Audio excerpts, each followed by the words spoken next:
Cal Spoon, Policyholder Preservation Association of America.com, here today at the Trump Tower in Chicago.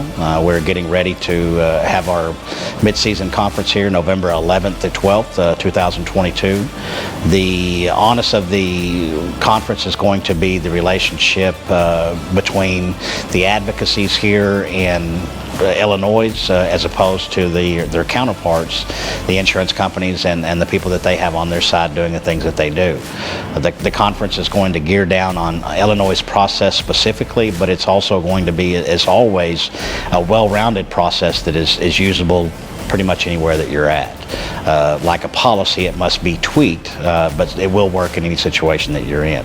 That conference will be November 11th through 12th, 10 to 6. We will have some parties before, some parties after. We're going to have a fantastic time here in a wonderful venue. I hope to see you all there.